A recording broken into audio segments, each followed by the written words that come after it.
Saúdo a todos na paz do Senhor Jesus. Irmãos, vamos gravar mais um vídeo, né?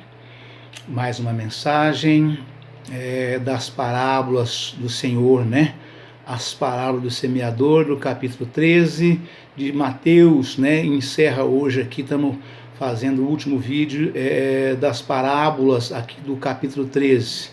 Pode ter mais pela frente? Pode ter, mas essa sessão fortemente que Jesus falou do capítulo 13, nós estamos fechando hoje aqui, né, com a gravação do último vídeo das parábolas de Mateus do capítulo 13, amém? Então, lembrando aqui, Jesus dizia com os irmãos, né, ali que o assistia, né, igualmente o reino dos céus é semelhante a uma rede lançada ao mar e que apanha toda a qualidade de peixes. E estando cheia, a puxam para a praia, e assentando-se, apanham para os cestos os bons, os ruins, porém, lançam fora. Assim será na consumação dos séculos. Virão os anjos e separarão os maus dentre os bons, e lançá-los-ão na fornalha de fogo. Ali haverá pranto e ranger de dentes. Amém, irmãos? E Jesus, encerrando, né, esta pregação nesse local que ele estava falando sobre isto, ele perguntou aos seus discípulos, né? E disse-lhe Jesus: entendestes todas estas coisas? Disseram-lhe eles: sim, Senhor. E ele disse-lhes: por isso todo escriba instruído acerca do reino dos céus é semelhante a um pai de família, que tira do seu tesouro coisas novas e velhas. Amém, irmãos? Glória a Deus, aleluia, Jesus. E nós vamos agora dar sequência, já para no fechamento, né, da mensagem para o último vídeo, né? Essa leitura que eu fiz foi apenas para os irmãos lembrar onde nós tínhamos parado no vídeo anterior, né? E Jesus fechou exatamente assim, né, a mensagem que ele dizia sobre o vídeo de ontem que nós trouxemos, né? E aconteceu que Jesus, agora seguindo em frente, nós vamos ao vídeo de hoje, né? Nós estamos no São Mateus 13, né? Capítulos, versículos 53 até os 58 de São Mateus, do capítulo 13, que encerra o capítulo 13 aqui. Amém? Versículos, Mateus 13, capítulo 53, versículo até os 58. Amém, irmãos? E aconteceu que Jesus, concluindo essas parábolas, se retirou dali. E chegando à sua pátria, ensinava-os na sinagoga deles. De sorte que se maravilhavam e diziam: de onde veio a este a sabedoria e estas maravilhas? Não é este o filho do carpinteiro? E não se chama sua mãe Maria, e seus irmãos Tiago e José, e Simão e Judas? E não estão entre nós todas as suas irmãs? De onde lhe veio, pois, tudo isso? E escandalizavam-se nele. Jesus, porém, lhes disse: não há profeta sem honra, a não ser na sua pátria e na sua casa. E não fez ali muitas maravilhas por causa da incredulidade deles. Amém, irmãos? Louvado seja Deus, aleluia, Jesus. Então, irmãos, nós precisamos ter uma profunda reflexão sobre esta parábola, né? Porque Jesus disse, né, não há profeta sem honra, a não ser na sua casa, né, e na sua própria pátria, ou melhor dizendo, a não ser na sua pátria e na sua casa, né? Quer dizer, a pátria de um profeta, né, é o país da sua nacionalidade, né? O país nasceu no Brasil, né? Então ele é brasileiro, o profeta nascendo no Brasil, ele é um profeta brasileiro, né? Se ele nasceu na Itália, ele é um profeta italiano. Se ele nasceu nos Estados Unidos, ele é um profeta americano, né? Se ele nasceu na França, ele é um profeta francês, né? Então, todas essas cidades ou países que eu mencionei aqui, ele é a pátria de um profeta que nasceu naquele município, né? Naquele país, naquela pátria, naquele país, né? E então não há profeta sem honra a não ser na sua pátria e na sua casa, né? E a casa do profeta é a cidade onde ele mora, né? Não quer dizer necessariamente, né, na sua casa de pai e mãe, onde vive a família, os irmãos, né? Mas é mais abrangente a sua casa, né? A minha casa, a nossa casa, não é apenas o nosso endereço que nós moramos e residimos, é a cidade que nós moramos, né? A cidade que nós moramos, juntamente com a rua, juntamente com o bairro, juntamente com o quarteirão, tudo pertence à nossa casa, né? E Jesus falava isso porque ele, depois de fazer essa pregação longa da parábola dos semeadores, né? Que são 13 capítulos, né? Enormes, grandes, bastante abrangentes, onde Jesus disse que ele falaria em parábolas, né? Desde o princípio da criação do mundo, né? Ele estaria falando em parábolas, passando, né? Então não era coisas dos acontecimentos momentâneos da época ali, né? Contemporâneo, né? Ali que as pessoas estavam vivendo, né? Mas ele estaria falando de acontecimentos de milhares de anos atrás, né?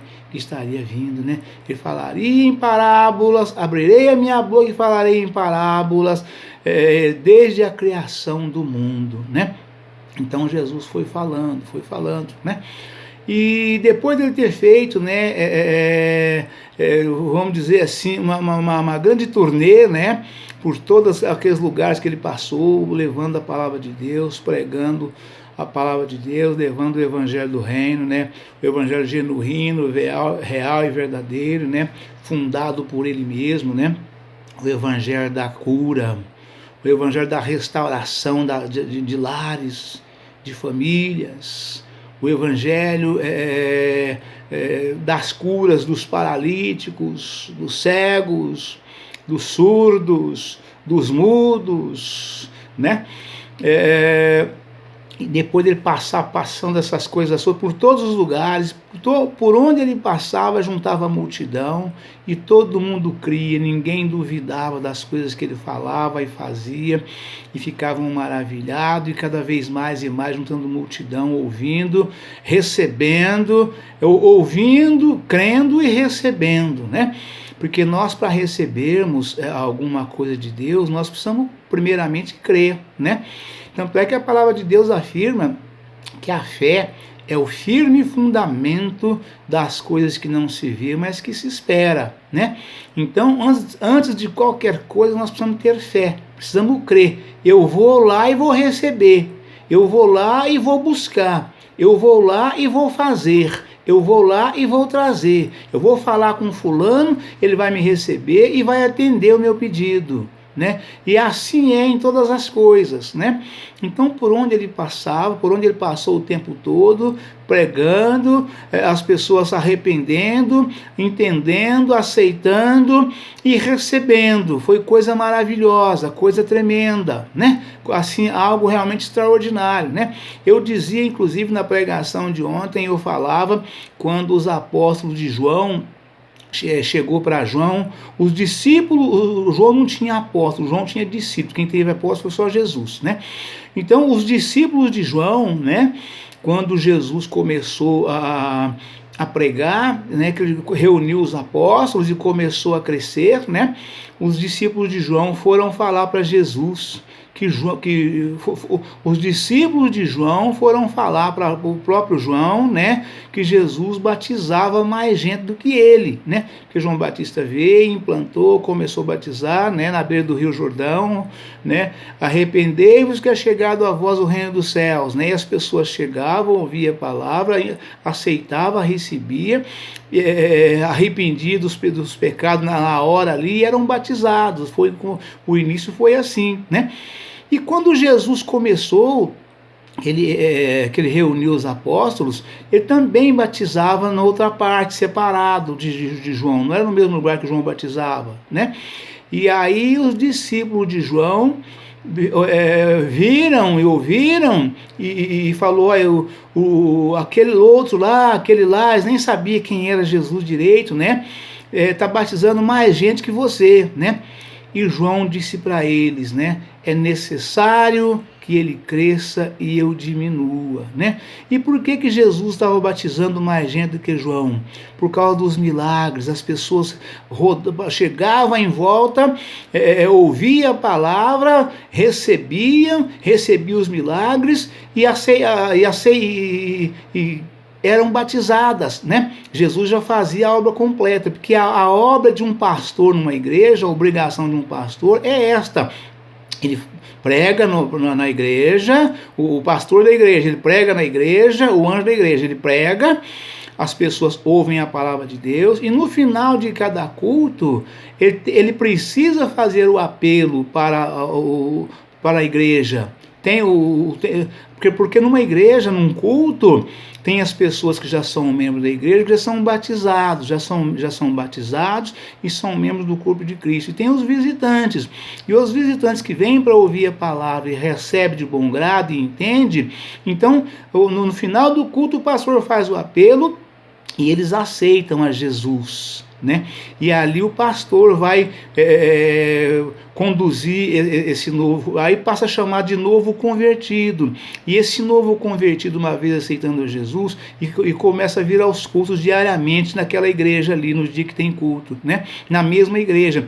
E depois de passado aí um determinado período, vamos falar assim, de 30 a 90 dias, né? No máximo 120, né? Mais de 30, 90, a pessoa já está pronta para ser batizada, já entendeu tudo direitinho como é que funciona, ela já deixou todas as vaidades, ela já abandonou, ela fumava, não fuma mais, ela bebia, ela parou de beber, né? Ela usava pinturas, não usa mais, ela usava roupas inadequadas, não usa mais. Então a pessoa já enquadrou, já está pronta para ser batizada, para receber o batismo, né?